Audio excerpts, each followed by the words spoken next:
En primeiro lugar, canto a Xunta de Goberno local de hoxe, dicemos que nos negamos a asistir a xuntas de goberno local como convidados de pedra, non? Entendemos que cando se convoca unha xunta de goberno local, o lógico é convocala con toda a documentación que se vai tratar nesa xunta de goberno local, non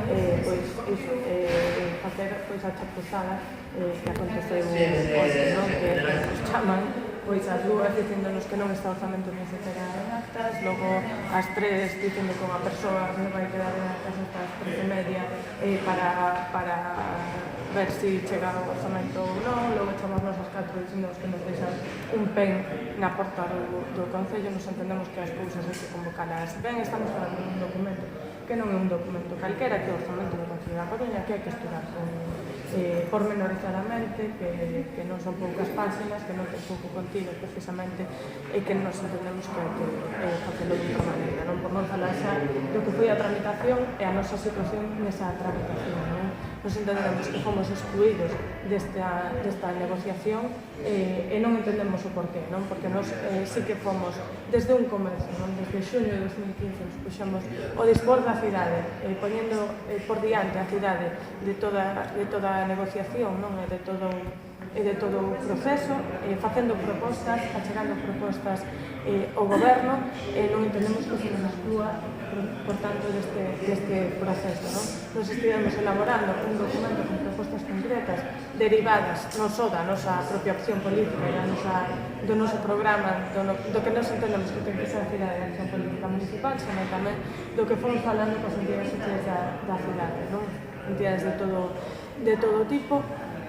Queríamos facer achegas a este orzamento, pero parece que o goberno está satisfeito única e exclusivamente coa negociación co Partido Socialista.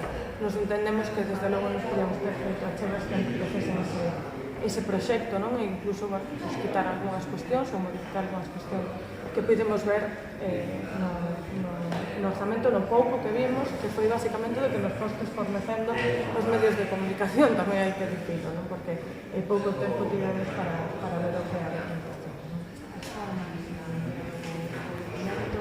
Pode vincularse coa sentido do voto que terá o Belegano? Non imos votar en función de como se nos achegara a documentación. Non somos unha forza política seria. En todo caso, se votamos a favor ou en contra dese documento ou nos abstemos, vai ser polo contido do mesmo orzamento, non por as cuestións que se propoñen nele. Non, temos que ler o documento. Pouco máis que podemos ver os investimentos que recollía algún medio de comunicación, pero ainda non vimos exactamente o documento. E, de feito, ainda por non ver, nin vimos executadas as emendas ao orzamento do ano pasado, esas cuestións concretas que foron a primeira modificativa do ano, no inicio. Vimos executado, polo tanto, de todo iso dependerá. Gracias.